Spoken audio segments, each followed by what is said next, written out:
Good afternoon from Lambert Park. As you can see, the graphics are currently showing you the squad lineups for the NPL Women's New South Wales second semi-final. It is APIA Leichhardt against University of New South Wales. We are slated for a 1:30 p.m. kickoff.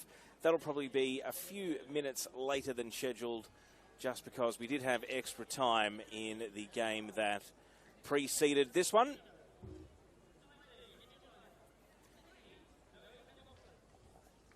University of New South Wales in their yellow shirts with black shorts and yellow socks today, just making their way out of the tunnel now and giving high fives to the referee. So APIA's subs are making their way out of the rooms, and here come the starters not too far behind them. So both teams will line up and head out onto the venue very soon. It's a 1:30 p.m. kickoff, which means it's quite warm early in spring.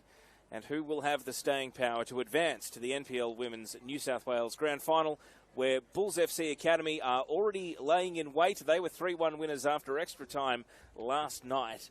And one of these two teams will be hoping to join them. Uni of New South Wales continuing their remarkable rise up the divisions, or APIA determined for a bit of redemption after finishing runners-up in penalty heartbreak against MacArthur Rams last season. Teo Pellizzeri with you for this one. You can see UNSW posing for a team photo pre-kickoff, and APIA now have made their way out of the rooms, so they'll probably get a team photo and then follow the referees out in the formal walkout for the game. So we've got an opportunity here to go through the teams in a bit of detail, including the ins and outs. And both teams have made a host of changes, mainly to the bench rather than the starters. APIA make two changes. Goalkeeper Sophie Magus starts this one. Claudia Chico, number 2. 4, Jessica Seaman. 5, Teal Kilbride, one of the ins. 6, Mona Walker. 7, Charlotte Lancaster. 8, Hannah McNulty, the other inclusion to the starting 11 today. 11, Ashley Crofts. 13, Jordan Jasnos. 18, Estelle Fragale. 16 is Estelle Fragale. Number 18, Sophie Hoban completes the starting 11, and then on the bench, Paige Cuthill is the backup keeper. Number 3, the Matilda Tash Pryor, a surprise selection. 15, Gisela Pepino. 19, Imogen Lane. 20, Zoe Panagopoulos. And 39, Ashley Brodigan. So here come the two teams out onto the pitch. It's NPL Women's New South Wales semi-final number 2, APIA Leichhardt against University of New South Wales. A massive opportunity for these two teams. Bulls Academy waiting in the decider. APIA trying to win their third piece of silverware in addition to the Sapphire Cup and the Club Championship. University of New South Wales trying to cap what has been a stellar 2025 for the overall club. Promotion in the men's, finals in the women's, and they will be hoping it will go all the way to a grand final.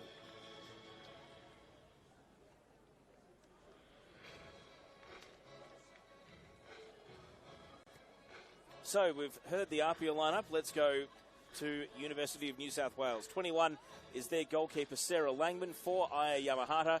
8, Demi Koulazakis. 10, Chloe Smith. 11, Marcella Santos. 12, Alira Toby. 15, Miriam Mostagimi. 16, Sky Kasakia.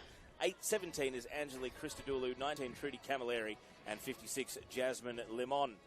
Backup goalkeeper on the bench, Carla Howe. 5, Leah Puxty. 13, Sonali Singh. 24, Alexandra Neeland. 46, Annalise Rasmussen. And 47, Tess Quilligan. Today's referee is Lara Hogan. Assistants Ella McGarity and Alana Zich.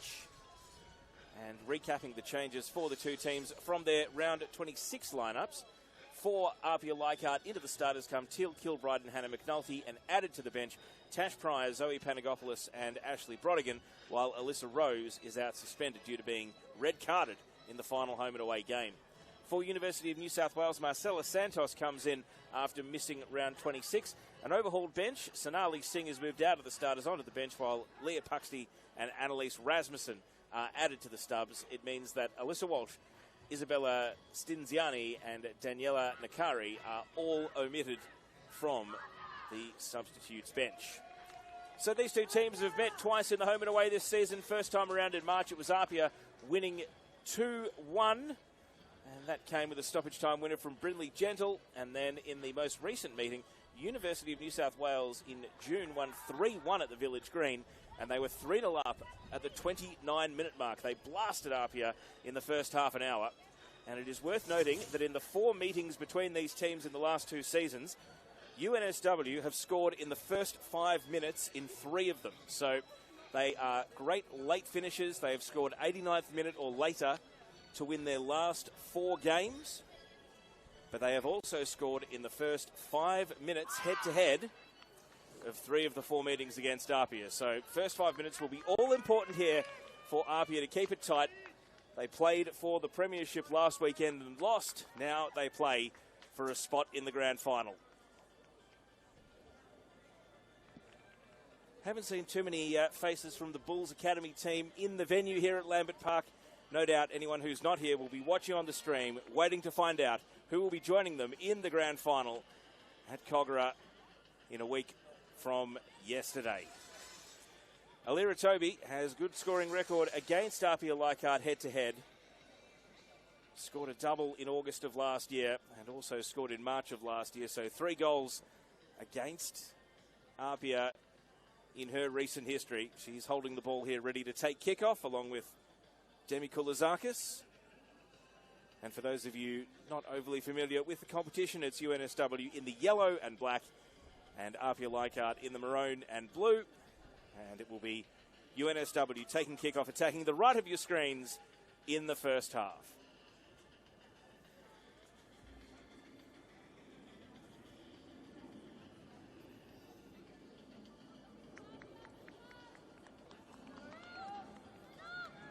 So referee Lara Hogan is happy, seemingly. The assistant referee is just running a spare ball back to the halfway line as we get ready to take kickoff in this second of the semi-finals. Who will advance to the grand final? UNSW, the team of destiny, 4 games in a row. They have scored 89th minute or later to win in dramatic fashion. Will they continue that miracle run here at Lambert Park? Or will it be APIA delivering on what they hope is a championship season to go through to the decider? Estelle Fragale gets an early touch and goes back to Sophie Magus, the APIA goalkeeper, who will be determined to make amends from some of the giveaways that led to Bulls Academy's 2 goals last week. Here's Claudia Chico at right back, playing it to Ashley Crofts. 20 goals in the league this season for Crofts, the obvious spearhead for this APIA team. 24 goals in League and Cup this season for Crofts. Crowd still building here at Lambert Park. We've got the men's semi-final derby d'Italia between APIA and Marconi following this, so the crowd will swell over the course of the afternoon. We actually had a pretty good crowd in for an under-20s match between Marconi and Western Sydney Wanderers prior to this game that went 120 minutes. And of course, if we can't find a winner within the 90, we'll go 120 minutes and penalties if we need to today. Here's Angelique Christodoulou, former APIA player, back at Lambert against her old club. Plays the ball down the line where Jordan Jasnos intercepts, and now Mona Walker with a burst of speed. Walker back to Estelle Fragale. Crossfield pass, an ambitious one, no one advancing onto the ball. Right back, Claudia Chico, never really anticipating the pass on that one, and a quick wave of apology between the 2 players as that diagonal ball didn't find its target on the opposite side of the pitch.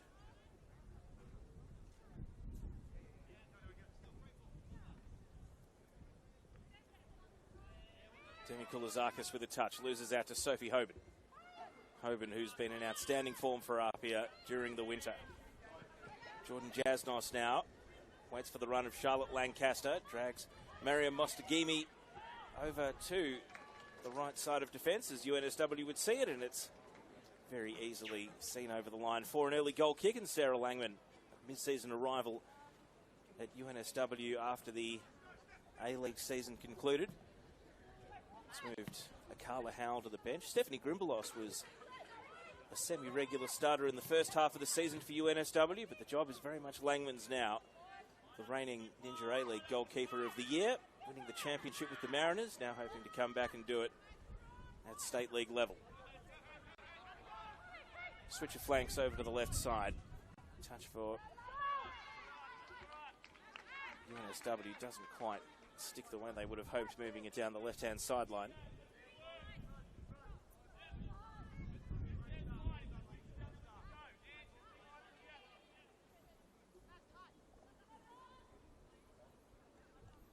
Sky Kasakia at left back today, at least in the starting formation, and she's going to have to hustle here to get back because Lancaster, well, nearly stole a metre on her, but instead it is going to be a UNSW throw.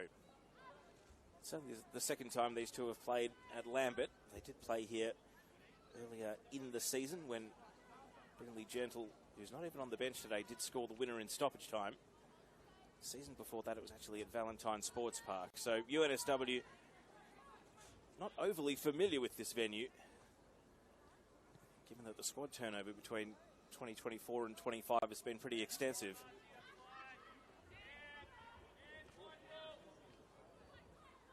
Here's Chloe Smith, top scorer for UNSW. Moves the ball onto Alira Toby, turning into space and trying to set a task for Marcela Santos, but she's not going to be able to run that down. And the veteran defender, Jessica Seaman, takes over possession. Plays the ball to Mona Walker.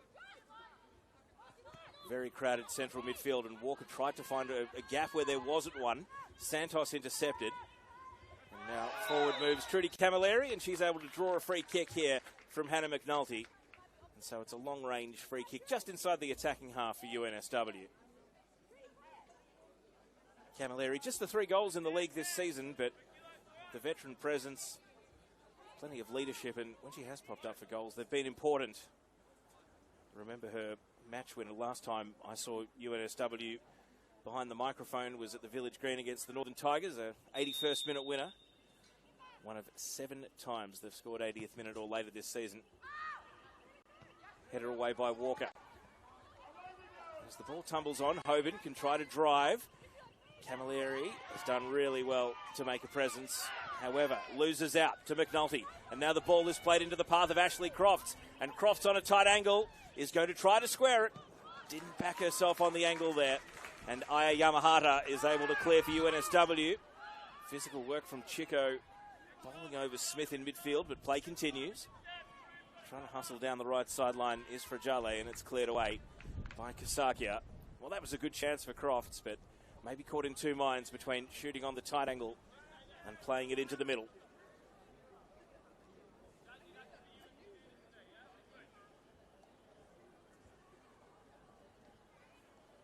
So a throw in for APIA.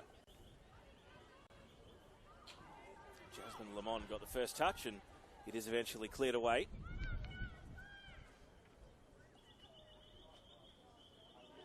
Chico, who is getting ready for A-League Women's season at Newcastle, where she's got the second year of a 2-year contract.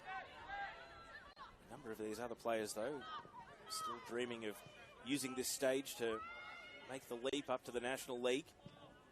Chico with a raking cross. Yamahata with a good header away. Santos has got to move. Beaten to the ball by Walker. And it loops over the bar, dipping late. Mona Walker charged onto the ball there. Made it her own, and she has scored 5 goals in the league this season and 7 overall with 2 in the cup. So she's been a very regular contributor to the scoring for APIA this campaign. And a misfire from the goal kick means that APIA take over possession in the attacking half. Walker ran straight into the challenge of Koulizakis. And the referee is going to come in with a late whistle here after Koulizakis took a bit of impact in the shin. So the good news for APIA is that they've got through the first 5 minutes without UNSW really firing a shot in anger. I mentioned that stat of UNSW scoring early in 3 of the 4 head-to-heads. Well, it hasn't quite happened today. Only 7 minutes in, though. Koulizakis, Angelique Christodoulou. And that pass, a little bit too much on it. It'll run off on the synthetic. Out for a goal kick. And on an unexpectedly warm and sunny day and a 1:30 p.m. kickoff, this is going to test a few players coming out of a winter where there would have been plenty of rainy days. These teams both have synthetic as their home surface, though. UNSW's Village Green ground where they've played their home games this season. Here's Hoban. Chico trying to motor up to the ball but can't quite connect, and that crossfield pass central to the right flank hasn't quite worked out for APIA on a couple of occasions just yet. Still honing their radars early doors. Here's Camilleri. APIA think it's their throw. Assistant referee over on the outer side disagrees.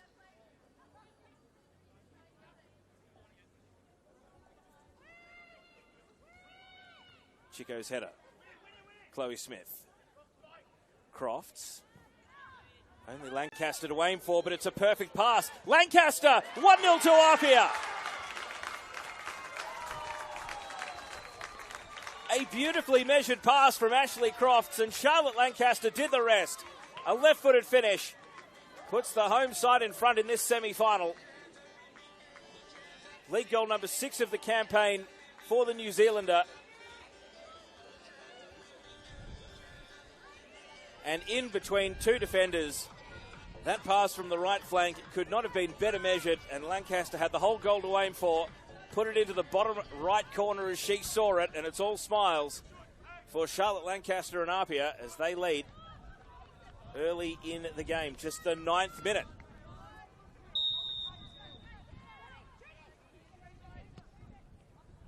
And so UNSW, they are used to a shootout. They have been in 4-3s and 3-2s and a whole range of high scores throughout the course of the season. Conceding early will not rattle them in the slightest. But APIA will know that it's certainly preferable to play from in front. UNSW have had to rely on a few miracles this season. 4 games in a row coming into this one, scoring 89th minute or later, including a 97th minute goal in one of those games. Wouldn't have qualified for finals without them. It was a very, very close top 4 race. Here's Jordan Jasnos. APIA trying to use the momentum, and Christodoulou stops the ball advancing any further.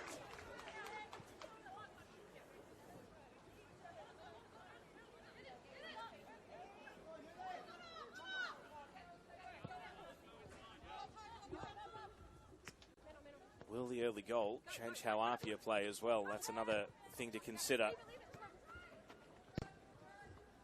Lancaster, look away pass. Jasnos in space and offside. And that's why she had that extra yard of space. It'll be a good battle, that. Jordan Jasnos against Angelique Christodoulou. You talk about players that have had experience in the A-League Women's that are maybe trying to play their way back in the stage of a grand final. One extra spotlight to press your case. It's that extra personal incentive on top of wanting the team glory. And that'll play out as the game goes on. Up and under header from Koulizakis. Santos now. Christodoulou's turn to bomb forward and challenge Jasnos in the other direction. Square pass. Beats Santos. No one else there for UNSW. McNulty. Crofts back to goal has dragged Yamahata up to the play. And Yamahata is going to turn defence into attack. Crofts responds, defending from the front, but it's a free kick right on the edge of shooting range. And Ashley Crofts, that's one of the risks of being the back-to-goal striker inside your defensive half. You're going to drag a very capable defender in Aya Yamahata up the pitch with you. She is never afraid to get forward, the Japanese centre-back. And indeed, she has gone and joined this free kick opportunity here. Angelique Christodoulou scored a free kick from almost this exact range at the Village Green when these two teams last met. Will she replicate it here at Lambert Park? Sophie Magus sets the wall. Christodoulou is going to shoot. It's a drifter and it requires a parry. Magus sends it over the bar with confidence. Out for a corner kick. It was a shot on target, not the most venomous in its trajectory, but no risks being taken by the APIA goalkeeper. And out of a very slim sliver of shadow at the right of screen, Christodoulou will take the corner. First corner of the game for UNSW. Big pack of players and it clears all and sundry. Koulizakis was the last in line, but it tailed off over her head. Out for a goal kick.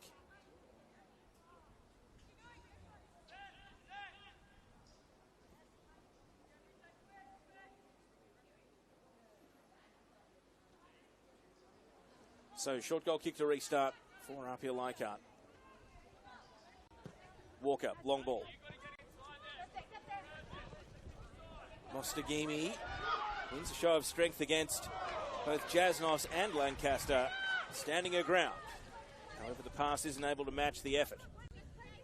So APIA consolidate Till Kilbride into the starters today after the suspension for Alyssa Rose and a bit of a positional reshuffle, which has seen Hannah McNulty come into the midfield.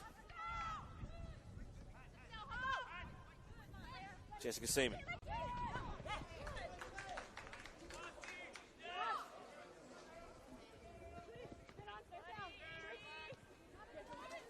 Hoban wins the ball in midfield. Passes to McNulty. McNulty, great vision, sees the advancing Lancaster. It's a defence-splitting pass. Lancaster on the tight angle, and this time tried to hone in on the target. And a bit too acute an angle in order to really trouble Sarah Langman, who bats the ball down and saves. It's a couple of times, though, that you have to credit not just the passing, but the movement of Charlotte Lancaster to lose the attention of this UNSW defence. And they've played themselves into a bit of trouble here. Mostagimi is down and hurt. Hoban is going to keep playing. Rounds the fallen Mostagimi. The cutback, and Christodoulou takes possession as the referee whistles play dead. The trainer has been called out. I'm going to have to really look at this closely on the stream to see if I can see the point of impact here that has felled Miriam Mostagimi. She was chasing a bit of a loose pass, and, well, I think it's the landing, a tangle of legs with Sophie Hoban, and she's hit the ground hard enough that perhaps it's had a jarring effect through the neck, and that's why the trainer's been called out here. So certainly not the collision with Hoban, very much the collision upon landing.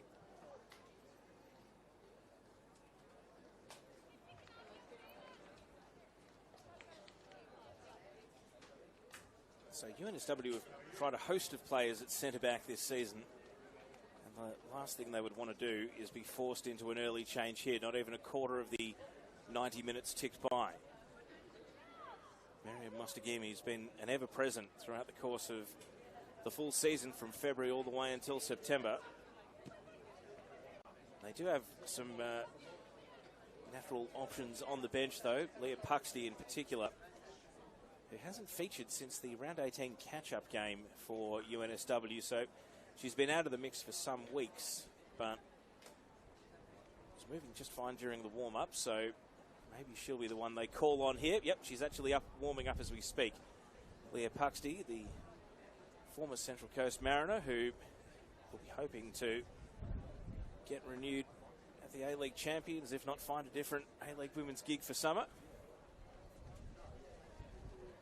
Mostagimi's on her feet.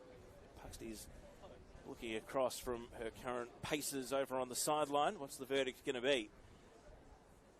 The team medical staff are still doing tests here.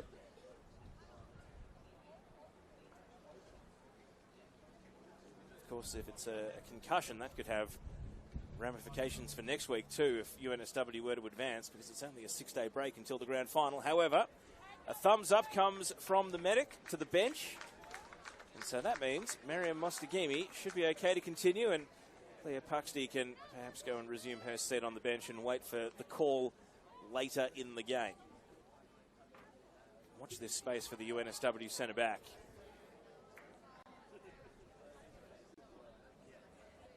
So a drop ball, and UNSW are temporarily down to 10 players as Mostagimi continues to take a drink and receive treatment on the sideline.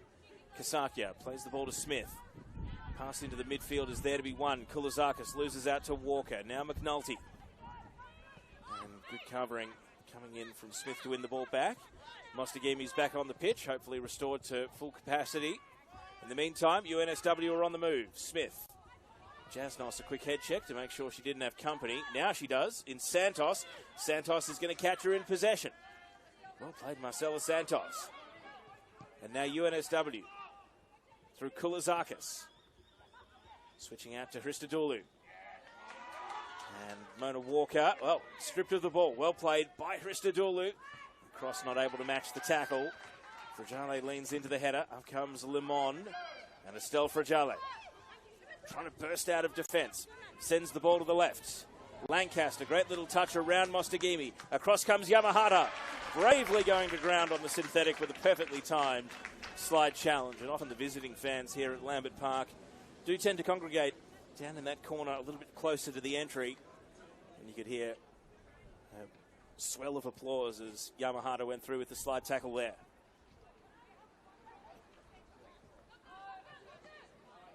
Lancaster, the goal scorer, onto Hoban. And now it's Le Mans' turn to lunge in for a slight challenge and concedes a corner in doing so.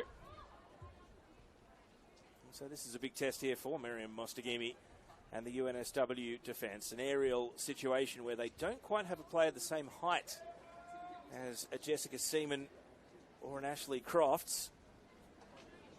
And you've got the additional threat of Teal Kilbride up there as well. So plenty of targets for Lancaster to aim for at the corner. First header is APIA, and it goes wide. It was Teal Kilbride leading into the header at the back post, but not able to put it on target. And they would be well advised, UNSW, not to concede too many more set pieces because they had a wealth of options to try and find inside the box there.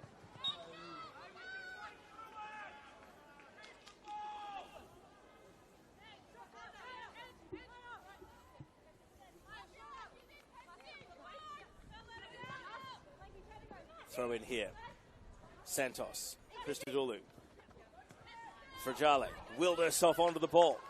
And now bursting towards the penalty area here. Fragale heard the shout from Crofts. Crofts with a bending attempt, but not quite enough to trouble the goalkeeper of Sarah Langman's quality. Off the boot, it looked exciting. The crowd were riding it, but it ended up dipping tamely in the end. Looks like last touch off Santos, but the assistant referee is in the opposite half of the pitch and flags in UNSW's direction.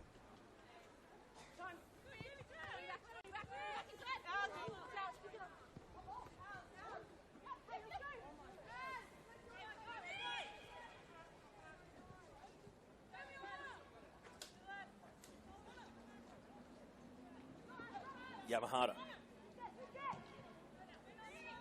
Camilleri from the base of midfield.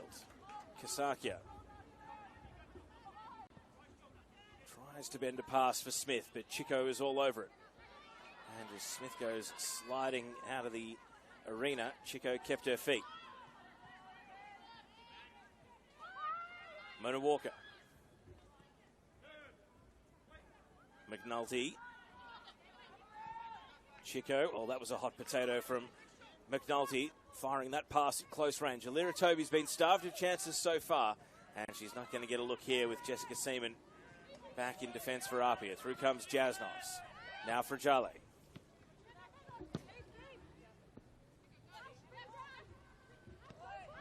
Crofts, good strong play in midfield and a free kick given.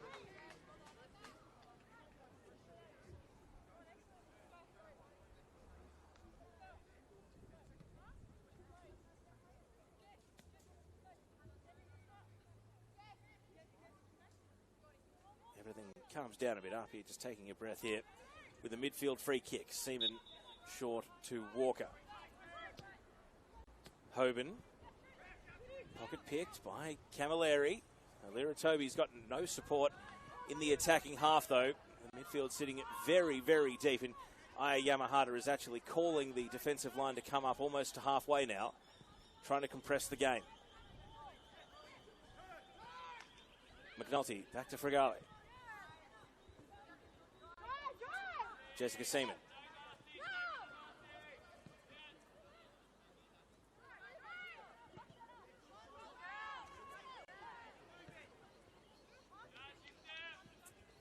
Walker trying to direct traffic here. Lancaster presented for the ball, but Yamahata was on the case. And now Marcela Santos to Toby, steering it back through the right, but Christodoulou had it all to do against Jasnos. And Jasnos, well, rather than take possession, was trying to usher the ball out.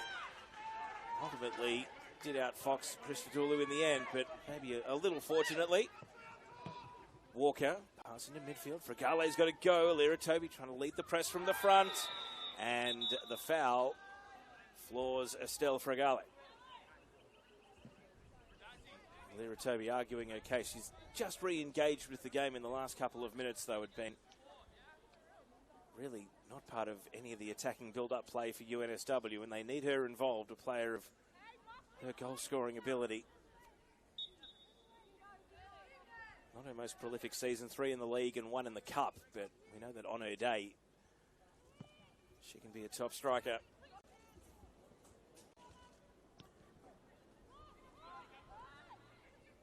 Chico. McNulty. Physicality of the game continues to step up. Camilleri taking exception to how McNulty bowled over Demi Koulizakis. And the referee, Lara Hogan, is going to come in and play peacemaker here. And is going to send both teams to the sideline for a cooling break. So it might only be the first week of September, but the 1:30 p.m. kickoff combined with an unexpectedly warm day has meant that we've got a drinks break in each half. And as far as APIA see it, they are a quarter of the way to the grand final because they lead 1-0 thanks to the 9th minute strike from Charlotte Lancaster. And that goal was her 6th of the campaign.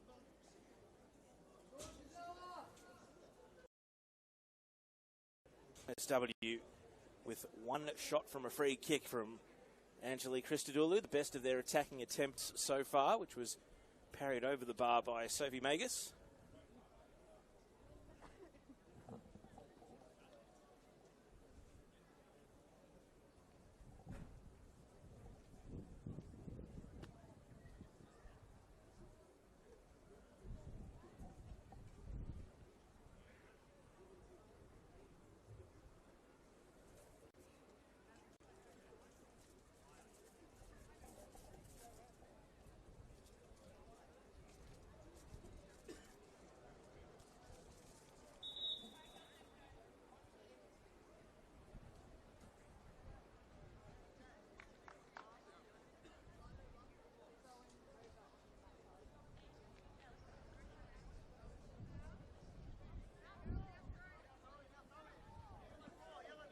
Referee's whistle summons the two competing teams back to the pitch.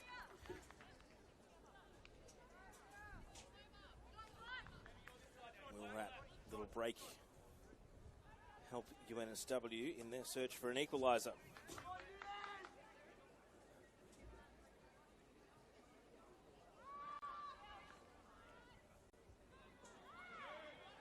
Liratobi stuck in a 1-on-3. Fragale. Down in the corner. And it looks like it'll be a throw to UNSW.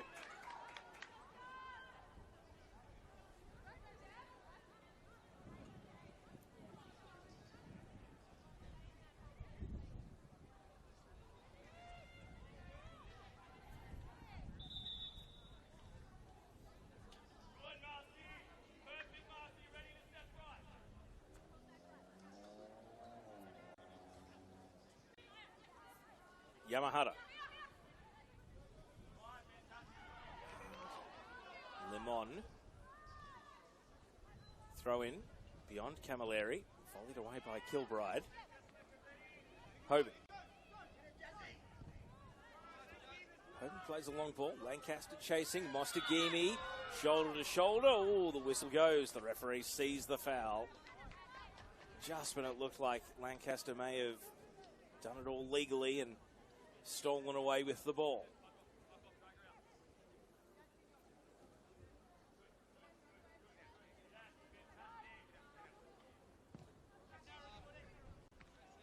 Flick header attempted by Koulizakis. Bit of backspin on the ball. Dealt with by Seaman. Chico shielding the eyes from the sun. And a skim header finds its way out.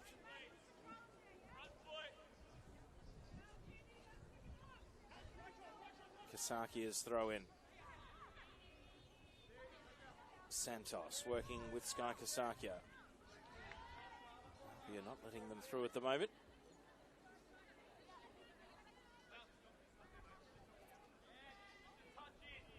Marcela Santos again. Immediately two defenders right on her case.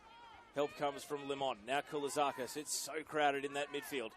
And Mona Walker is afforded no space of her own. Koulizakis and Camilleri combine. And Koulizakis just with a speculative attempt that draws a save from Magus, collapsing down to her right. I think it might have just been on target rather than drifting wide. Didn't have a huge amount of power behind it though. And now APIA will be trying to escape their defensive half. Yamahara. Santos. Oh, Camilleri tried to roll away from Hoban, who came through and took the ball. Pass out to the right flank. Christodoulou is going to be outpointed by Seaman, who's now run herself into a bit of trouble down in the corner. So just the presence of Angelique Christodoulou enough to potentially worry a mistake. Looks as though UNSW have made a switch and Sky Kasakia has been moved over to right back. We'll try and work out how that has come about. Christodoulou floored here. Jasnos fouled by Koulazakis. I do wonder if it's a specific man-marking task where Kasakia will just follow Ashley Crofts wherever she lines up, because right now Chloe Smith is having to drop into left back for UNSW. Here is that duel I mentioned a moment ago. Crofts against Kasakia. Throw in taken by Christodoulou a little hastily because it is going to be an APIA ball.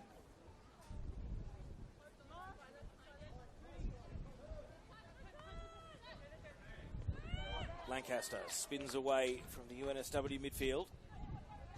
Once, twice. Ball into the midfield for Fregale.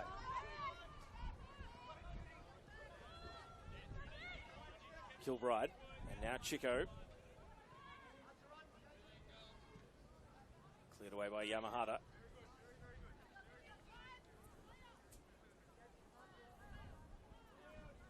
Sure enough, as Ashley Crofts drifts back over to the right flank as APIA see it. This is though Kasakia's handed her off to Yamahata to follow for now. Fascinating what's going on in the APIA attack and the UNSW defence, but UNSW want the conversation to start taking place towards the other end of the pitch, and a midfield foul here on Marcela Santos will allow them to commit a few more numbers forward.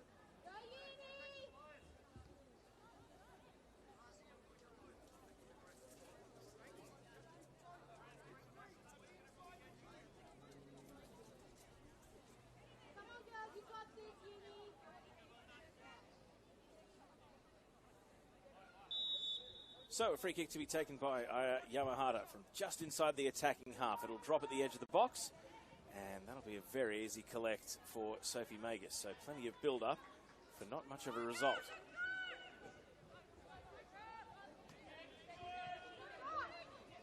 Jasnos decided against a long ball, maybe decided in error because Christodoulou has come through and won the ball, and then Mona Walker commits a foul.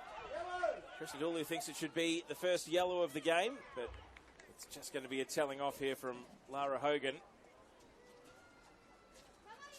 So a moment of apprehension there from Jasnos that has led to Sophie Hogan getting over and having a bit of a word to her.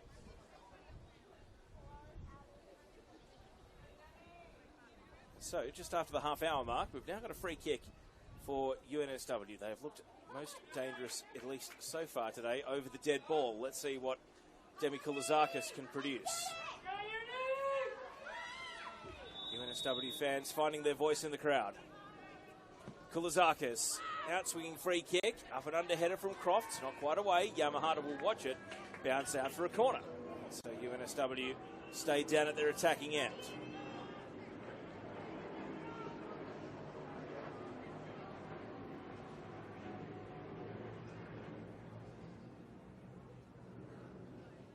Definitely with the height advantage, so Koulazakis' delivery is going to have to be perfect here.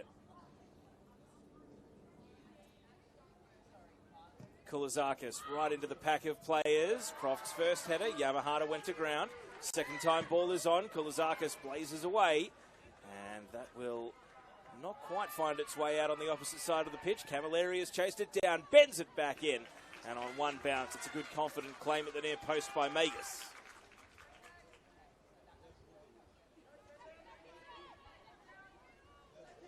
So a couple of set pieces in a row from UNSW, but ultimately not able to produce a really fearsome shot on goal. They'll be happy that they've got a bit of territorial control over the game here, because in open play they've been quite reticent to commit too many numbers forward.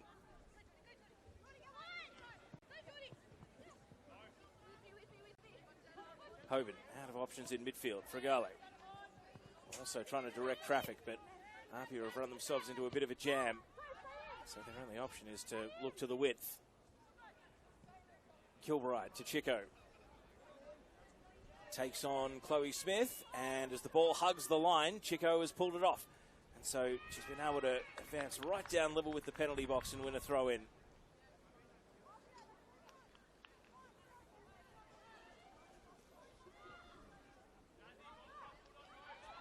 Lancaster drops across into the penalty area, headed by Kasakia, right into her own teammate Mostagimi. Line's not cleared by any stretch. Fregale's little pass on. Crofts, real physicality.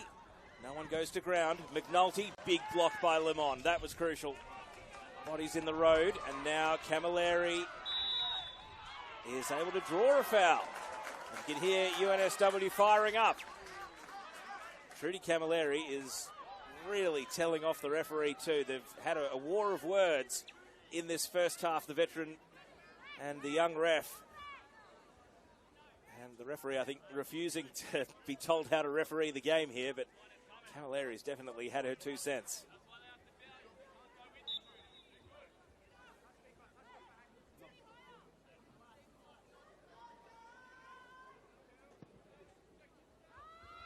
Long free kick then. Rearing up off the synthetic. Alira Toby trying to turn her marker. Cleared by Fregale. Hoban able to shrug Camilleri. Looks up at Lemon. Just bides her time and tried to slip a pass, but Yamahata anticipated it expertly. Lemon controls the ball.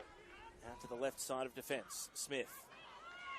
Great touch there from Santos, and well, Chico thought she picked her pocket. It's a yellow card for Claudia Chico. First booking of the semi-final. And it goes to the APIA right back. And, well, you do wonder if the investment made from UNSW, vehemently protesting some of the previous calls, has now paid off in the form of a yellow card there. Didn't look like a yellow card offence from Chico, and she argues that she won the ball, but the referee's decision is final. First yellow card of the game, and Chico will have to watch her step. So we've seen a few of these now, long-range free kicks just inside the attacking half for UNSW. Another one that lands at the edge of the box. Camilleri brought it down initially, but then the clearance. Lemon, hands full with Hoban, able to squeeze the ball back to Yamahata in the nick of time. Now Chloe Smith, then Kasakia's got to go here. Hoban with real energy comes in and wins the ball away. Got floored for her trouble, so she can't rejoin the attack just yet. Walker over to Chico. The physicality of this game has been unmissable at times. Instead of ebb and flow, it's really more been ebb and fight between the two sides so far, and more afters here between Santos and Chico. This time it's Santos potentially walking up to the line. The ball is live at the feet of Fregale, intercepted by Kasakia. Fregale slipped, but Walker takes over. Jess Seaman, the centre back, goes off on a venturing run, has got Jasnos all on her own, over on the wing. Jasnos with time to measure across, lifts it in over the head of Crofts. Good little half chance for APIA there, and they weren't able to execute. Jasnos frees the bird over on the wing, but Crofts ran under the ball. Chances like that have been few and far between in the game, so in the pressure of a sudden death final, you've got to make the most of them. APIA holding a 1-0 lead. They would love a second. One thing that we'll know about this UNSW team is they will play right until the final minute. They will never stop believing that a comeback is possible.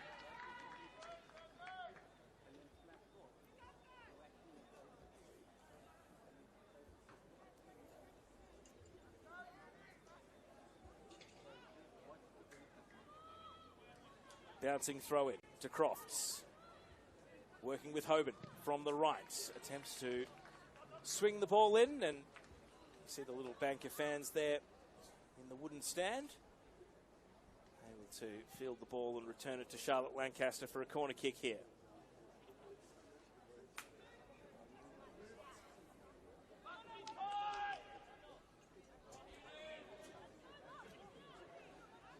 So the goal scorer, Charlotte Lancaster, now trying to turn provider with the corner kick. In swinger, honing in, Langman, punched it into the underside of the bar, and then it's cleared away. UNSW able to escape their defensive penalty area without a second attempt. Well, Langman was able to get first hands on the ball, but it was not hugely convincing. But it got the job done. Watching back on the stream, yeah, it looks like it's been cleared out of a huge pack of players.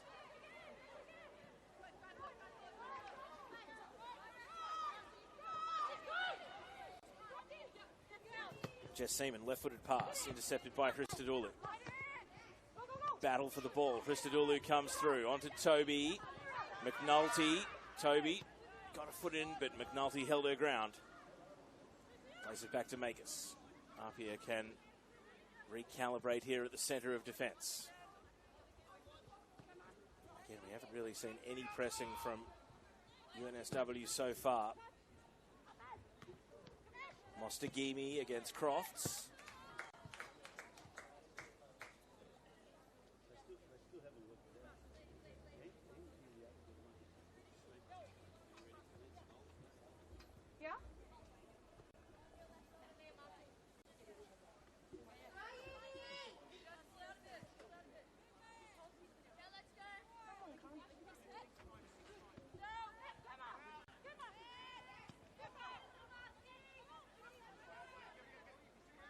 Till Kilbride, long ball.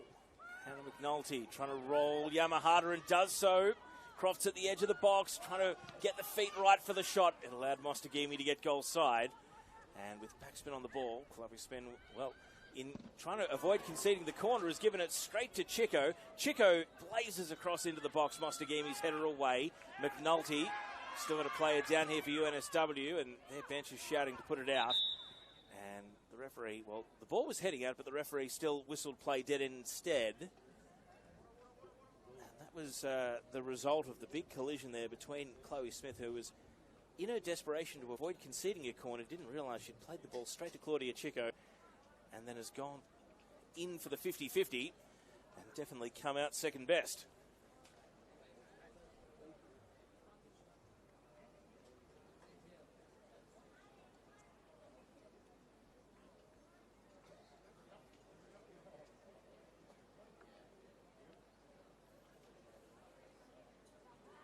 So for the second time in this game, Leah Puxty has been sent to go and warm up.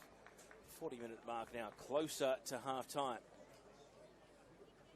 Chloe Smith, who's been used in a variety of midfield and defensive positions in this game, often dictated by where exactly Ashley Crofts is roaming and which of Sky Kasakia or Aya Yamahata is man-marking her and following her around the pitch.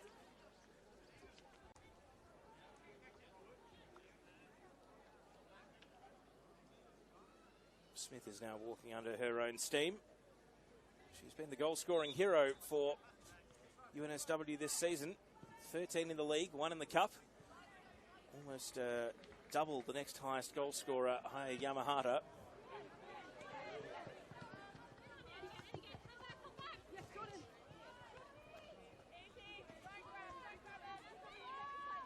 Here's Crofts. And another heavy collision. Smith knocks over Chico, and it's a yellow card out of the pocket. So first passage of play back from being assessed by the trainer, and she finds herself in the book and fouling the only other player on the pitch that has a yellow card, in Claudia Chico, and you could hear the impact there. That was a big collision.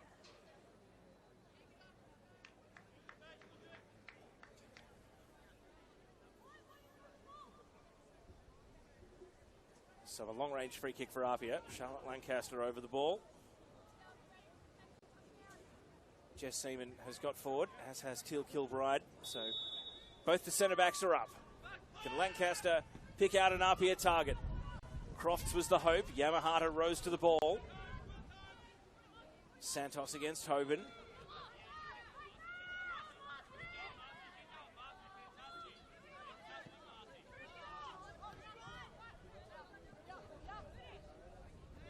Jasnos biding her time. Back to Fragale.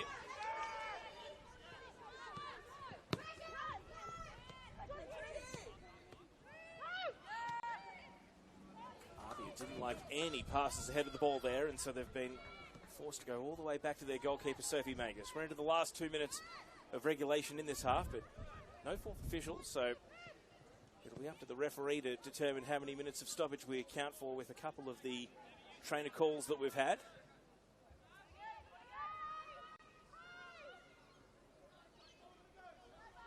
Here's Kilbride. Down the line for Hoban. Space to exploit in midfield, and then it's closed down. Hoban decelerated, and that allowed Santos to come in and win the ball. Camilleri. Marcela Santos. Scoop pass, headed away by Walker. Hoban, volleyed it into her own hand, and not able to disguise it. The referee sees the handball.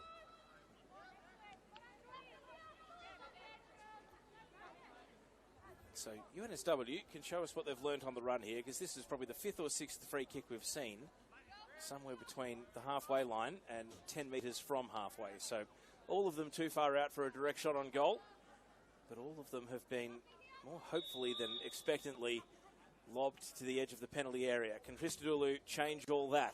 Well, it's run into a nest of APIA players, one of whom is the goalkeeper, and Magus is able to hold on one bounce. So they just haven't made the most of their set pieces in this half, UNSW. We've seen corners, shooting range free kicks, and long range free kicks, and maybe a throw-in will be more to their liking as we tick towards stoppage time at the end of the first 45.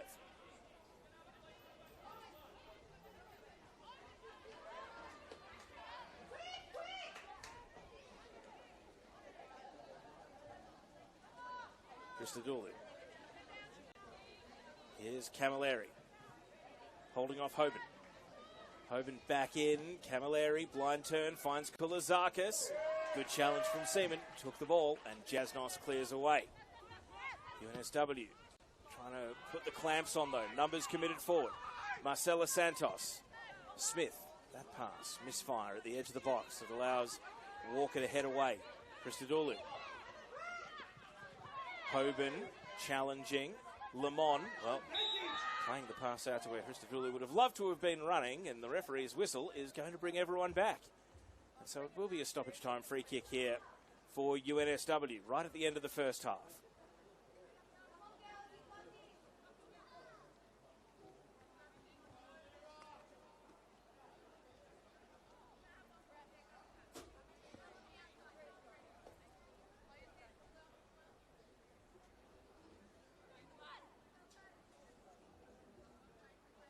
So Alira Toby's turn over a free kick opportunity. 2 in the wall. Again, it's, you'd think, too far for a direct shot on goal, but maybe a bending free kick and one bounce could cause all sorts of havoc. Toby doesn't even get the elevation to trouble the defence. Crofts cleared initially. Santos on the turn. Yamahata was making a desperate late lunge. UNSW think it's a corner. The referee says it's a goal kick.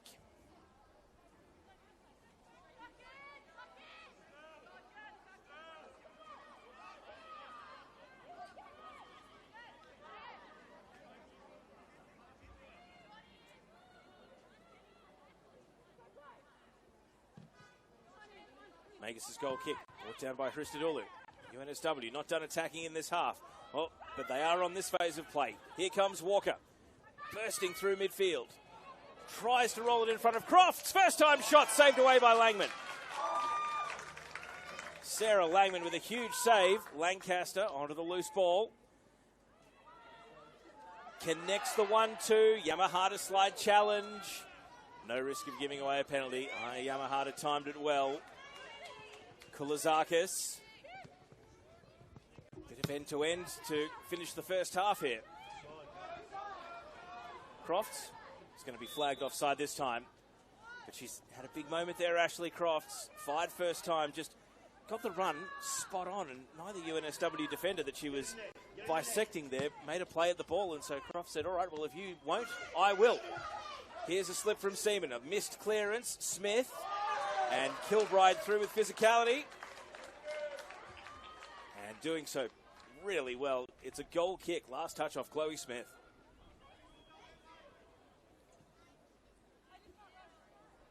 Well, a bit of heightened nerves, perhaps, at the end of this half, leading to chances at both ends. APIA's clear cut, just a little half chance there for UNSW.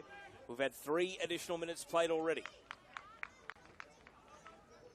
How much more time left in the first 45?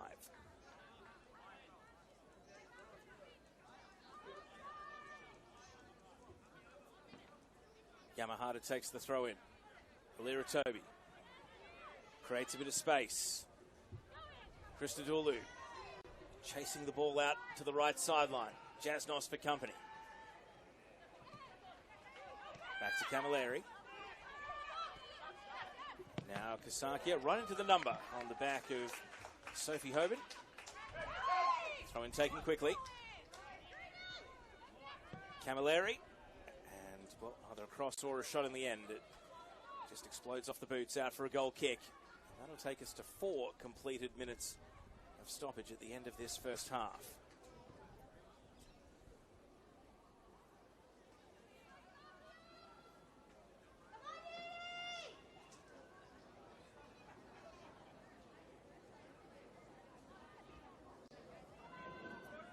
Maker's taking plenty of time over the restart of play here. And the halftime whistle goes. So a 9th-minute strike from Charlotte Lancaster is the difference between the two teams. The New Zealander on the end of a perfect pass from Ashley Croft, who herself then had APIA's best chance for a second, foiled by a save from Sarah Langman. For UNSW, it's been a lot of huff and puff, but not a great deal of cutting edge. A free kick from Angelique Christodoulou, saved by Sophie Magus, perhaps their best chance of the half. They'll need some new ideas if they want to get through to the grand final of NPL Women's New South Wales, because it's APIA with not quite one foot in the decider just yet, but a couple of toes, because they have the lead. And at halftime here at Lambert Park, it's APIA Leichhardt 1, University of New South Wales 0. Stay with us. We'll be back in about 10 minutes for live action of the second half.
Welcome back to Lambert Park. Second half not far from kicking off in this NPL Women's New South Wales semi-final, where at half-time, APIA Leichhardt enjoy a 1-0 lead against University of New South Wales. And UNSW have been first to turn to their substitutes bench. We flagged it a couple of times in the first half that Leah Puxty was warming up due to, initially it was an injury to Miriam Mostagimi and then an injury to Chloe Smith. And I suspect that the yellow card for Smith right at the end of the half might have been the determining factor in making that change for UNSW.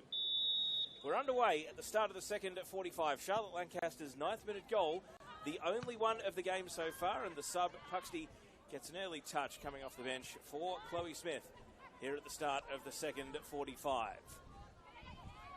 APIA yet to turn to their bench. They do have one player on a yellow card in Claudia Chico at right back.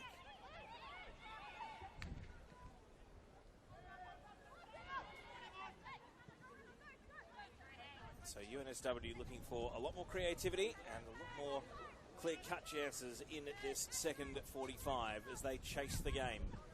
Straight away, Puxty heavily involved. That pass, though, intercepted by Chico. Wasting no time, resuming hostilities against Demi Koulizakis, who has the ball here. And she's now felled by Sophie Hoban. Late contact. Hoban protests her innocence, but it is a free kick, one on the left here for UNSW, and perhaps it's the patterns of the first half resuming almost immediately. UNSW had a host of dead ball opportunities. Has the halftime team talk given them the chance to really hone their radar and find a way to make it count?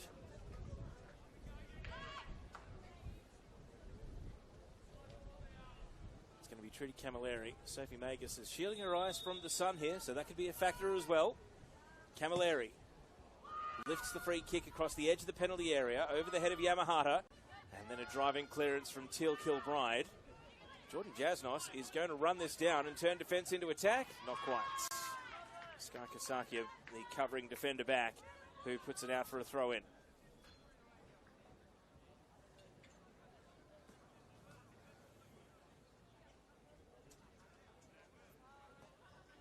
Throw-in taken by Jasnos. Through comes Jasmine Lamont. Seaman able to climb over Toby to win the header away. Koulizakis. Yamahata. Chico's header from right back. Fragale. Pocket picked by Camilleri. Players falling over the ball here. Camilleri able to get up with possession. Koulizakis. Lemon. Yamahata made to stretch against the line, but keeps the ball in well. And now Koulizakis to Puxty. Puxty caught in possession, but the deflection a kind one. Camilleri switching over to Christodoulou, and Christodoulou bending across, which is, well, up for grabs for Santos, who lifted the boot high, and even though it's been caught by Sophie Magus, she wants to protest to the referee that the high foot was also a free kick, not to be. She does have the ball. Crucially, it remains out of the net. Given away here, though. Camilleri. Now Santos. Santos on the tight angle and puts it just wide. Big chance for UNSW. They have started the second half by far the brighter. APIA heads perhaps still in the rooms at half-time here, and they need to switch on. Big chance for Marcela Santos. 5 goals this season in the league, but not able to nestle number 6 in the bottom left corner.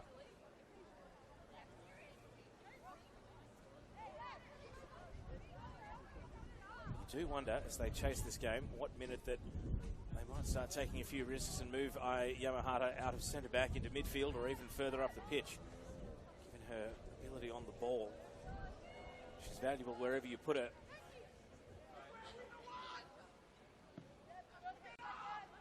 Kick taken by Magus. First header Koulizakis. Second ball is there to be won. Camilleri wins it off Walker. Trudy Camilleri in the midfield. Bustle cannot get past Jessica Seaman. Pass from McNulty. Intercepted by Yamahata. Puxty. Koulizakis legged by Chico. And Chico kicks the ball away. Got to be careful, Claudia Chico, on a yellow card. Kulizakis is asking the question. Claudia Chico, even if APIA were to win, she would hate to be suspended for the grand final. So, walking the tightrope here, the only player on the pitch with a yellow card to her name. Lara Hogan, the central referee, perhaps taking the less reactionary path. So, 2 in the wall. Christodoulou is arguing that they're not standing far enough away from the free kick. Angelique Christodoulou, as Sophie Magus again shields her eyes from the sun between the sticks. This is going to bend towards Alira Toby, and then Toby's touch is nicked away by Sophie Hoban, who's off and running. Stand-up tackle from Christodoulou, and now legs Hoban. Play continues. Fragale, whistle goes late. Free kick APIA. Tensions are really coming to the boil here. You feel like we're not far away from a flashpoint in this game. It's been consistent fouling and physicality throughout the match, but the circumstances of a knockout semi-final, you can really feel the game starting to have a bit of edge to it.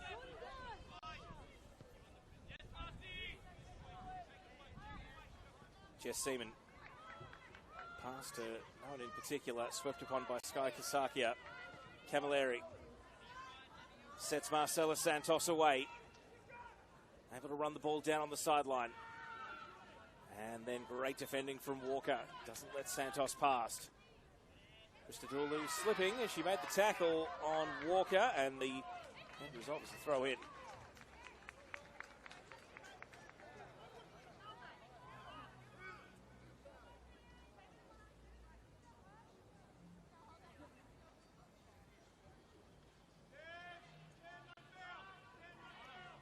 Kulizakis, Camilleri tries to get past both Hoban and McNulty, in the double midfield trap from APIA, is able to win the ball. Lancaster, the goal scorer, driving it over to Crofts. Great first touch from Crofts. No, not quite. Not quite. Initially it looked like it had just had enough to sit up kindly at the edge of the area, but it just kept rolling on the synthetic out for a goal kick.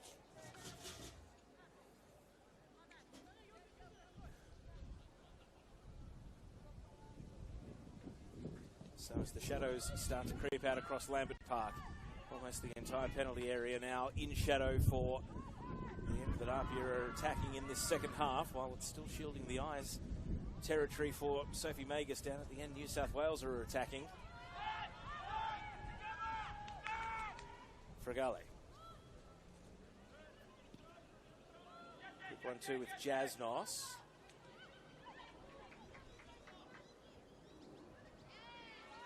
Hoban loses out to Camilleri. And Hoban back in. What a duel that's becoming between those two. McNulty trying to thread the through ball. Good header by Yamahata. Crofts was off and running. Kilbride. Chico, neat little step over. Yamahata comes across, goes to ground. And that is Yamahata in a nutshell. Always knows how to time the slide tackle. Chico frustrated. Yamahata prevails. And UNSW are able to win the ball back with a free kick, not even a throw-in, down in the left-back corner.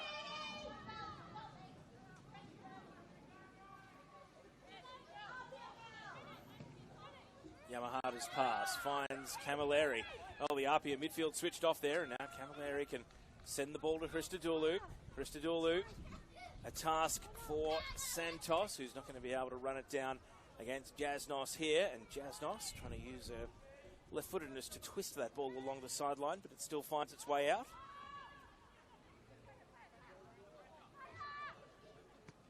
Lemon. Camilleri. Christodoulou. Promising build-up here from UNSW. We didn't see much of this in the first half, but they're on now. Puxty trying to bring a bouncing ball under control. Couldn't really do so. Camilleri back in with a header, though, and Jasmine Lemon will make it work. Puxty, another chance. A drifting shot, though. And it was going to bounce and roll off target before it was picked up by Sophie Magus. Chico. It's safe to say that even though that wasn't the most glorious passage of play there from Leah Puxty, that last phase, her presence in midfield has definitely changed the dynamic of how UNSW are using the ball. They're starting to build up in much more advanced territory now. They must feel like an equaliser is coming. Camilleri, pocket picked by Hoban. Apia trying to sling down the other end. Yamahata stands between Hoban and Crofts and wins the ball. Lamont, Santos, Koulizakis, Toby being wrestled by Jess Seaman. Chico now running at Puxty, and the ball is energetically cleared.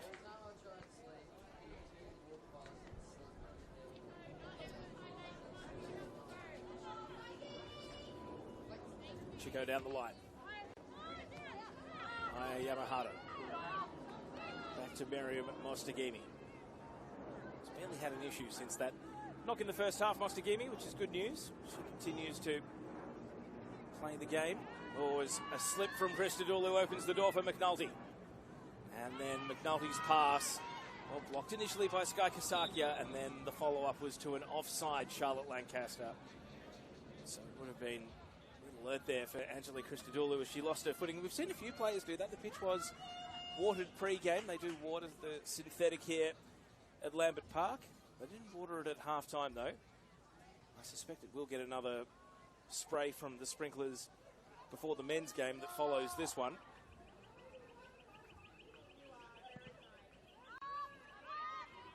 Of course, this synthetic pitch is coming to the end of its first full season in use after it spent all of last summer as a construction site. So it is a very, very new pitch. Christodoulou, Toby bowled over by Seaman. And the referee sees nothing untoward. And Alira Toby perhaps right to start getting a little exercised by the attention she's getting here, because Jess Seaman has seen the chance to be increasingly physical in that battle between centre forward and centre back as the game has gone on.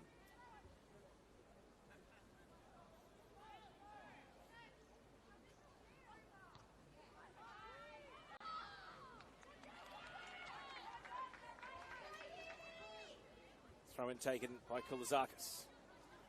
Santos tries to knock it to her own advantage. Hard against the line. Loses the attention of Jasnos, but not before running the ball into touch. It is a goal kick. Well, UNSW have had 12 minutes of the territorial ascendancy here. The ball is living down at their attacking end. It looks like the message maybe has come for Tess Quilligan on their bench to go and warm up. Another midfielder. They do have a couple more trump cards, UNSW, to play. Quilligan and also Annalise Rasmussen, who's been away on Australia under-23 duty in recent weeks. Puxty, only as far as Walker. Great challenge by Koulizakis, wrapped the ball up and turns defence into attack. Alira Toby, shooting range for Toby, and not able to catch it the way she might have hoped. As it tumbles wide left, and in a game where she has been unable to really get a look at the target. It was a hard invitation to resist, but just didn't catch it with any real technical force. And ended up hooking it well wide.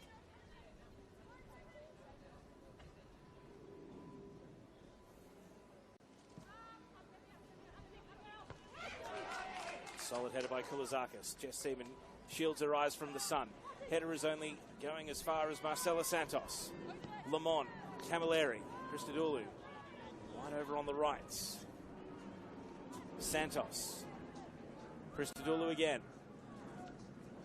Deflected cross. Santos put a toe on the ball. Fragale meeting the sandwich. Got shoved by both Toby and Santos. And now we've got two players down. The fouled Estelle Fragale bounces right back up. But it seems as though Marcela Santos, who was the third player in line to be collided with, as the last to get up, but she's okay. We get closer to the hour mark. APIA appear to have Tash Pryor getting ready over on the sideline. Solid header by Mostagimi. Here's Marcela Santos. Pass intercepted. Estelle Fragale running to the line. Oh, was that untoward from Jasmine Lamont? Was it a legal challenge, or was the ball already out? It looks as though the referee's going to let it slide.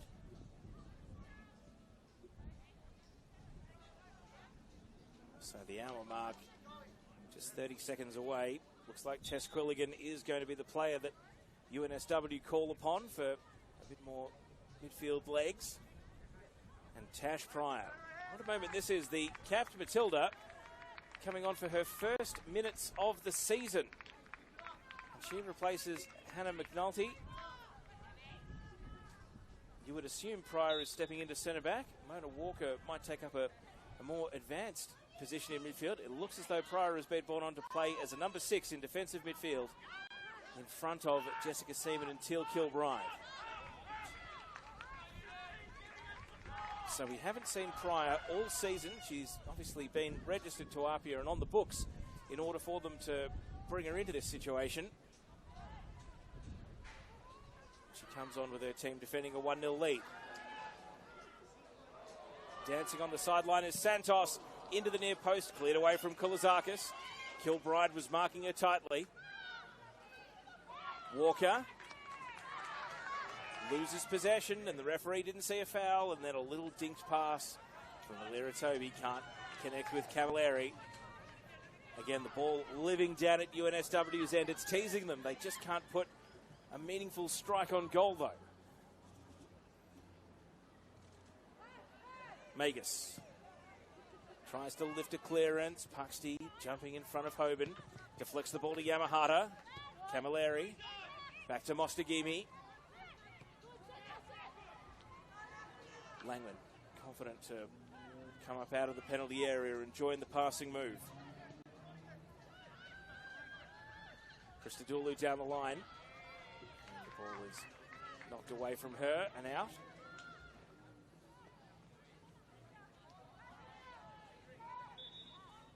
So we're about to see the sub in response from UNSW. Not just yet. Tess Quilligan remains with the bib on, standing underneath the tents that have been placed over the benches today due to the sunny weather. Jess Seaman's clearance over the head of Crofts. Walker. Jasnos.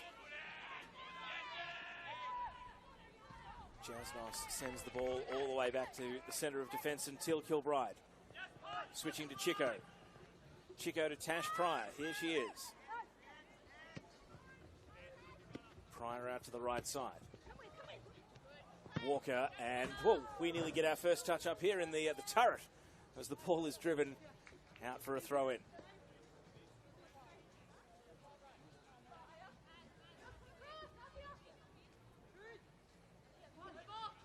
The end result is an APIA throw taken by Chico.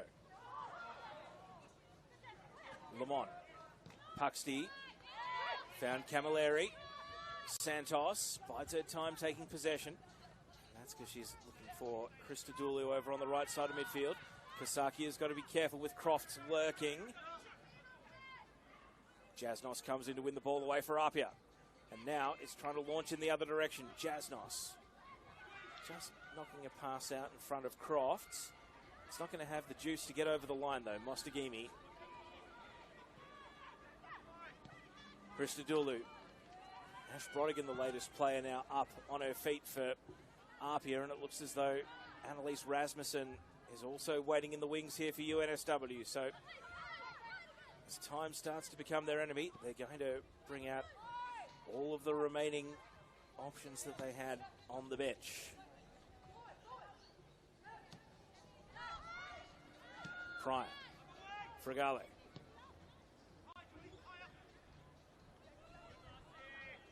Jessica Seaman. Jasnos as APIA just trying to put a foot on the ball, reassert some control back over the game. And Walker's done very well here to win possession. Mona Walker's cross, headed down by Mostagimi. Walker follows up, can't find a teammate. Lancaster charges at the ball, made it her own. Through comes Christodoulou, but she loses out to Lancaster. And it hits the side netting as a cross took a deflection, so it will be a corner kick. APIA have been absorbing for a good 18 minutes of this second half, and now it's their turn to try and go on the attack. And if they can double their lead here, it would take perhaps the greatest comeback yet of this UNSW team who's made a habit of it.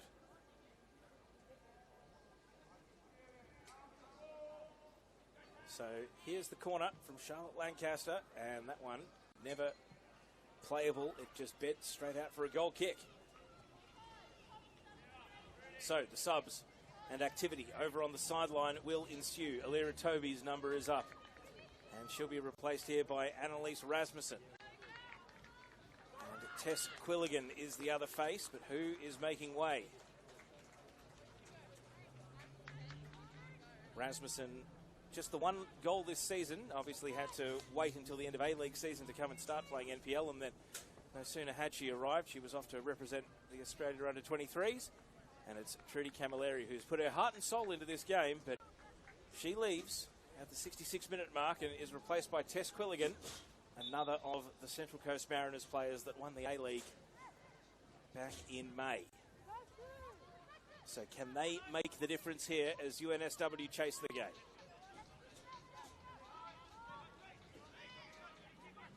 Camilleri has been so full-blooded and full of effort in this game, but perhaps doing so knowing that she'd be subbed at some point during the second half. You can only hope that UNSW, for their sake, don't lose the bite and the competitive spirit, though, that she's brought to this game. Even if she was slowing down, it might have been worth keeping her out there. We'll have to wait and see. Here's Koulizakis. Back to Limon. Santos. Christodoulou second to the ball behind Jessica Seaman. And could APIA fall into the trap of defending too much here rather than thinking about a second goal? They've already made one defensive switch with Tash Pryor coming on to play as a defensive midfielder. Here's Rasmussen, first involvement.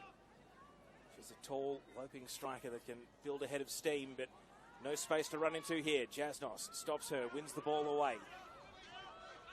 Seaman, fresh air swing at the ball, doesn't quite get the clearance, and so UNSW take back over. Christodoulou. Hoban snapping at her heels, and Hoban wins the ball away. Hoban with a pass and then a slip from Crofts at the key moment. Yamahata, Christodoulou, UNSW resume possession. Christodoulou, her pass brought down by Fregale. Jess Seaman. Battle between Jasnos and Santos. Only as far as Christodoulou. Now Quilligan. Puts the ball back on the deck, sets it out in front of Koulizakis. Rasmussen waits in the middle, but the cross is going to find only the goalkeeper. Not really a playable ball there for the centre forward. Sophie Magus holding on to what would be a very, very valuable clean sheet for APIA. Yamahata backtracking.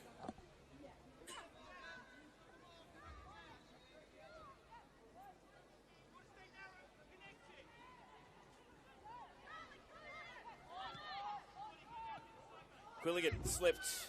Hoban plays the ball to Lancaster. Lancaster, does she back herself with a long shot here at the edge of the box and fires over the bar? Well, Tess Quilligan has only just been subbed on. We've seen players lose their feet at times during this game.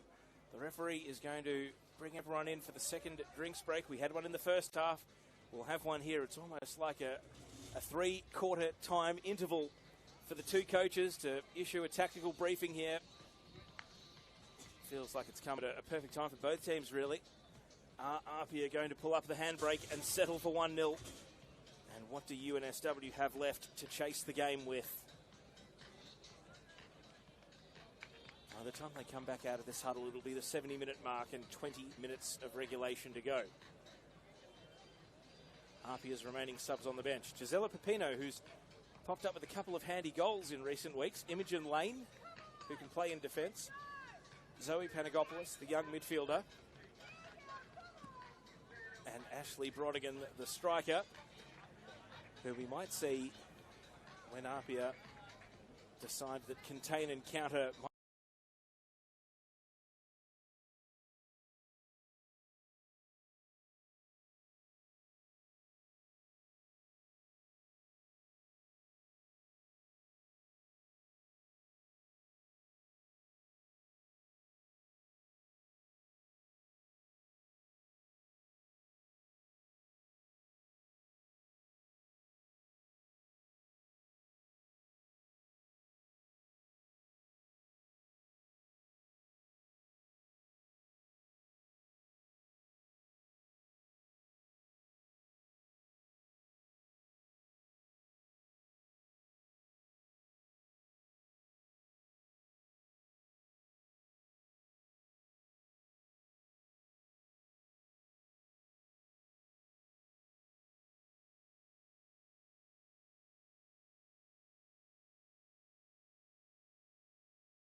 by Langman.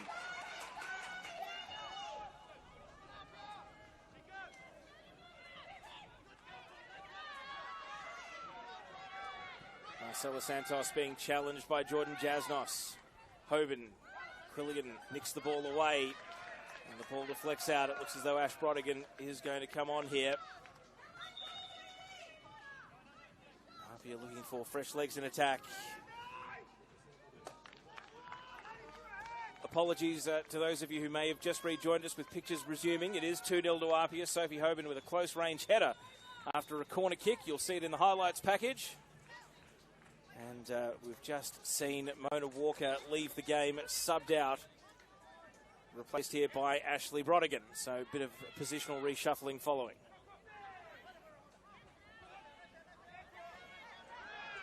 Here's Crofts.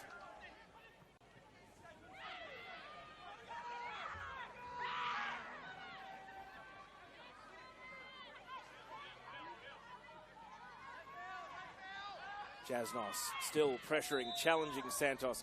Too much for the referee's liking, and looks like the trainer is being called again for a UNSW player. Jasmine Lamont this time is the one who is ailing. So they made the sub and brought on all three of the players that were Central Coast Mariners last season. Puxty, Rasmussen, Quilligan, but they haven't been able to get UNSW closer to an elusive goal.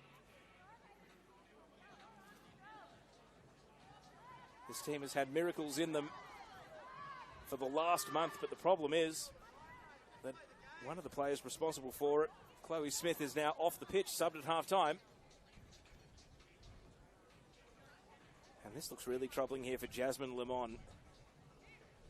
We're going to have a significant delay here. There will be quite a bit of stoppage. We've heard a drinks break. We've had substitutions, and now we're having an injury delay here. So to describe the goal from memory, it was a corner from the left side for APIA. Jess Seaman with the initial header. Back towards the left-hand post as APIA would see it in attack. And that's where Sophie Hoban was able to pop up and nod it in from close range, staying onside.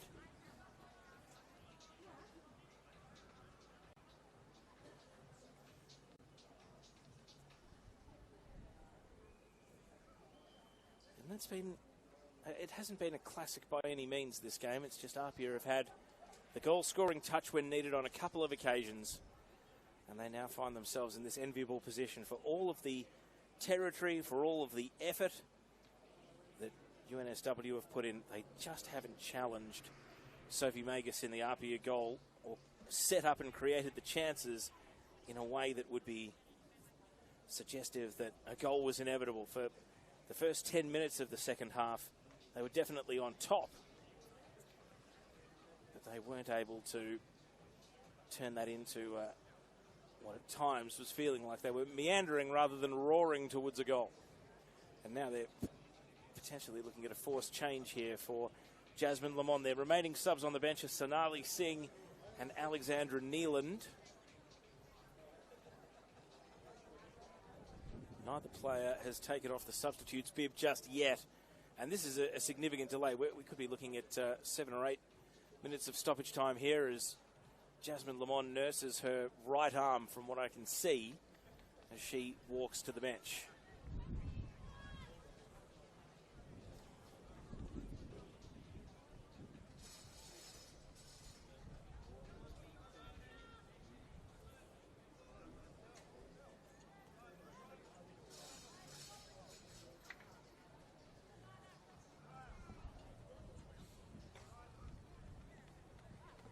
So Lamont off, and the sub it goes through.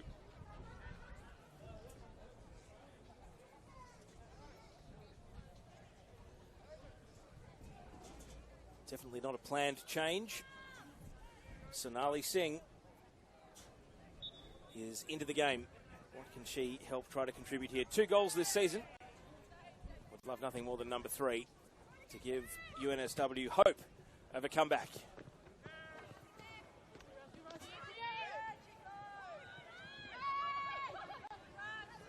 Hoban battling against Rasmussen. Singh, first touch off the bench, setting up Quilligan. Now Mostagimi telegraphed the pass to Christodoulou, who was hurried as she took possession. Singh crashing in, but it will be an APIA ball. Or will it? No. Assistant referee and central referee agree that it's UNSW. So they've got the throw in over on the right side of midfield. Quilligan immediately under pressure from Hoban, who commits a foul.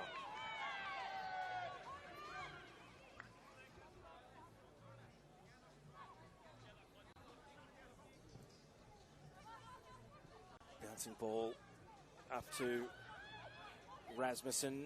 Now Santos, Singh, Yamahata. Yamahata passes well measured out to the left.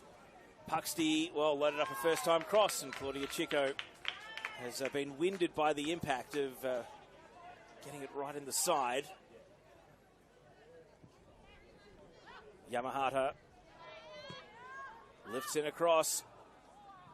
Up went Rasmussen and cleared away by Lancaster.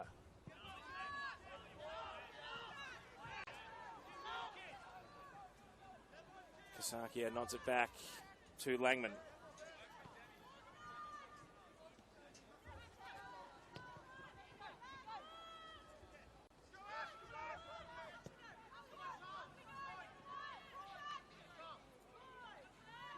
Singh and Christodoulou link up.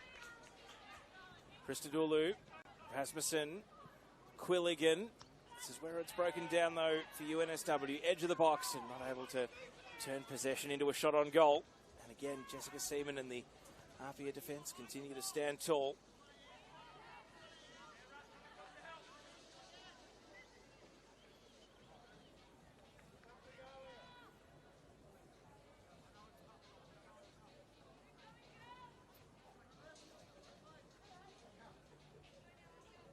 Jasnos's throw in.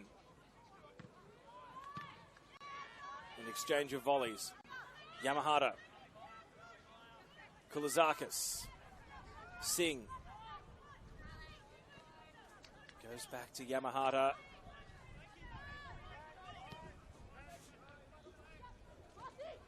Here's Puxty. Marcela Santos tried to turn around the corner. Her path was blocked. Fragale. Kulizakis able to win the ball back for UNSW. Christodoulou on the right. Christodoulou ran into the challenge of Lancaster. And then Lancaster again. Able to block tackle against Sonali Singh. And again Lancaster crashes in. You can hear the boom of the ball exploding out. It goes onto the roof. The ball kids had another one spared, ready to go. Brodigan. Big 50-50 here. Singh has to go to ground to dispossess Hoban.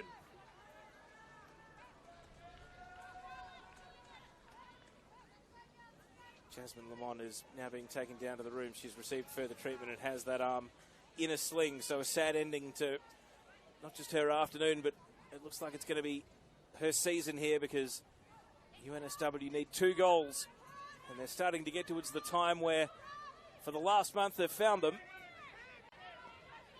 But this is looking like the greatest challenge of all.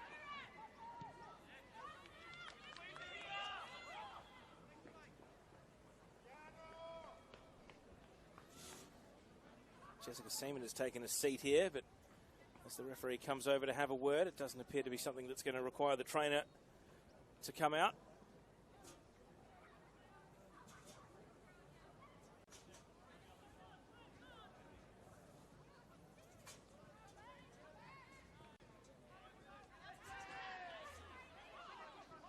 Crofts, a little nod on Lancaster. And the ball runs out for a UNSW throw. We're into the last 5 minutes of regulation. There will be quite a bit of stoppage. Drinks break, injury delays, substitutions. Could be as much as 10 minutes when it's all added up. So they've still got time. But it's going to feel that little bit more urgent. And the hunger of APIA, the determination of APIA is keeping them at bay at the moment. Christodoulou plays Plays it on to Santos, but again, back to goal, being forced in the wrong direction as far as UNSW are concerned. Just a hopeful long ball. Rasmussen not close to it. Christodoulou brings it down. Santos, Christodoulou. Knocks it back into midfield. Sonali Singh, crossfield pass. Eventually finds Yamahata, but it's a bouncing ball which Pryor leans into. Hoban to Brodigan, and now Chico clears. Crofts trying to judge the bounce, heads it out to her advantage. Was she fouled? The APIA fans certainly make their voices heard, but it looked fine. It looked legal from Miriam Mostagimi. Crofts is down though and is going to stay down here. So even more stoppage time will be added to the tally as the trainer comes out here.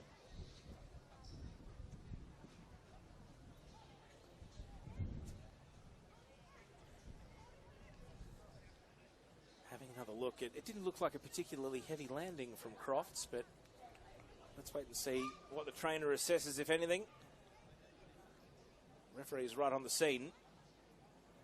UNSW will be hoping that she's checking her watch.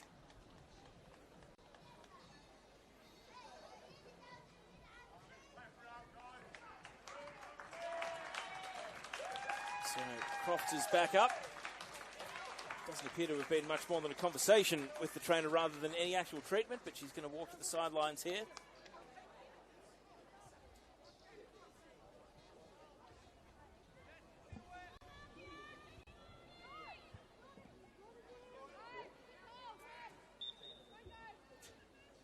So a restart of play. It's temporarily 11 versus 10, not for very long. Crofts has already run back on, so 11 versus 11, full complement restored. Long ball here from Langman. Seaman judges it well in the air.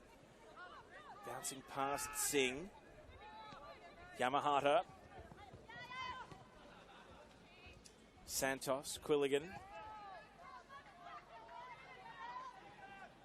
Kasakia to Christodoulou. And a shallow pass from Quilligan is intercepted. Pryor.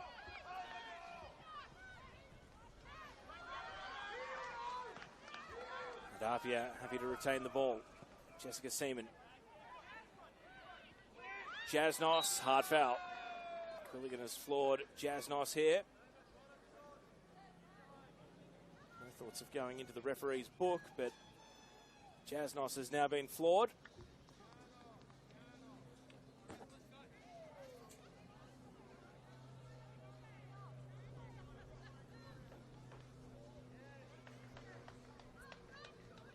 Imogen Lane has been standing with the bib, the substitute's bib around the shoulders under the tent for some time here, but it doesn't look like the call from Brad Outhart has actually come for her to walk up to the line and be subbed on. Edge of the box here for APIA. Puxty's deflection, it's going to fall kindly for Ash Brodigan, straight at the keeper, held onto by Langman, and that will take us into the last minute of regulation. But as I flagged, there could be as many as 10 minutes of stoppage here because of the drinks break and the delays that we've had in the second half. A third for APIA, it'll be a moot point. But they're not going to get that chance here. Christodoulou. Hoban able to skip on and knock the ball into her own path. Down to the corner and then spins out of the corner. Into the box goes Hoban, shooting at the near post. Crofts takes possession, lays it back to the penalty spot, but Brodigan wasn't able to make ground in the nick of time. But the ball runs out. APIA are going to have possession back, and every time they do keep possession, it's being met with cheers from the sideline. And now, having only made the one sub in the 90 minutes in stoppage, we're going to see a double change. Ashley Crofts is going to be subbed off here for Gisela Pepino, and it looks as though the goal scorer of the first half, Charlotte Lancaster, is going to come off here for Imogen Lane. Crofts hands the captain's armband to Estelle Fregale and takes her leave. So the two players that linked up to put APIA in the lead have been subbed out. Crofts and Lancaster, and they're replaced by Pepino and Lane, and then one more change here for UNSW. They have thrown on Alexandra Neeland here in the dying stages.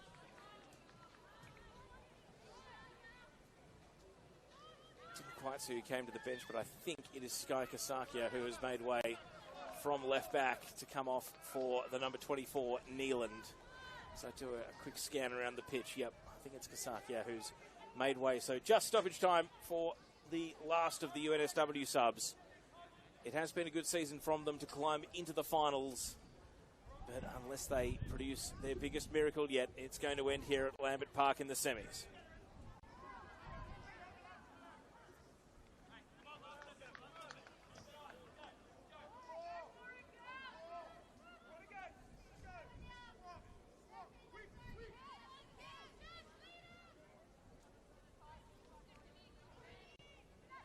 Singh, Kulizakis. Over the shoulder from Jess Seaman to the UNSW bench, wasting no time. Quilligan, a high pop-up pass. It's going to rear off the surface. Rasmussen's header. Santos tries to run down the clearance, as does Kulizakis. Through comes Quilligan. Still half a chance here. Quilligan, and saved. Sophie Magus holding onto the clean sheet as 2 of the minutes of stoppage time have already expired. Christodoulou round the corner. Santos. Pepino, first touch off the bench for the sub. Well, Chico was exploding forward, but the pass is intercepted by Neeland. And now UNSW's latest subs showing what she can do. Alexandra Neeland out to Annalise Rasmussen. A host of maroon shirts to try and vault through here for the striker, and she can't find a way through. And Ash Brodigan will drive it out for a throw in.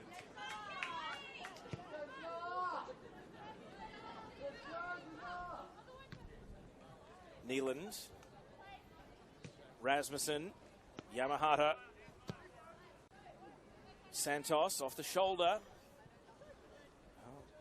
Trying to improvise right at the last here. UNSW, Singh and Hoban in a duel, and it's a free kick and a heavy landing for Sonali Singh. And she saw, because you could see the impact there as she went crashing hip first into the synthetic surface.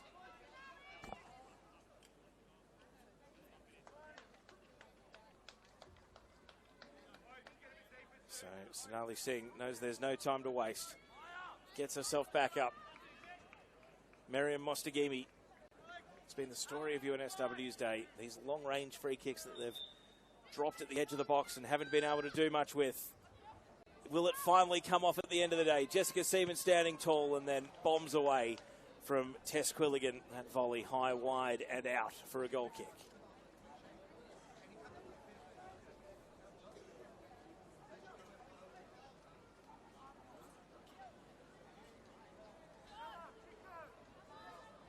Sophie Magus is going to wind this up to 4 minutes of expired stoppage.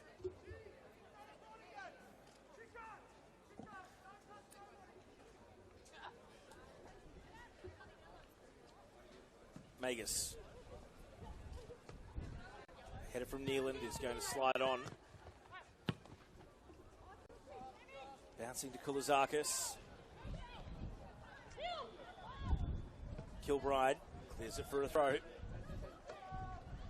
Of course, with no fourth official, it's entirely at the referee's discretion how much stoppage there will be at the end of the afternoon. Kulizakis. Can they score here just to make it nervous?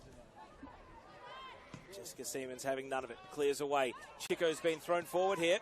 Nearly able to get the better of Mostagimi. Neeland, a blind pass around the corner, intercepted by Fragawe. Now Puxty intercepts. There's the full-time whistle. APIA Leichhardt are going back to the NPL Women's New South Wales Grand Final. And 2025 will be a tale of redemption for either APIA Leichhardt or Bulls FC Academy. The 2 most recent runners-up are now going to square off in the decider.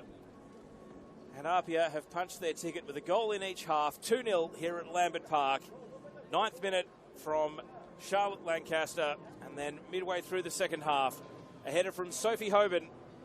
UNSW full of effort, full of running and physicality, but ultimately did not have the cutting edge, and Sophie Magus leaves with a clean sheet that ultimately is a reflection on both her and her defence and how they were able to stifle UNSW this afternoon.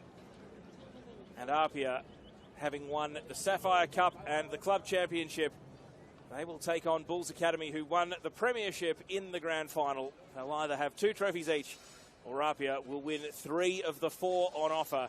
That's for next week, though. This semi-final is in the books. Thank you for your company. My name's Teo Pellizzeri. On behalf of our broadcast partner, Sportscast Australia, that's it from us. Your full-time score, APIA Leichhardt 2, University of New South Wales 0. Good afternoon.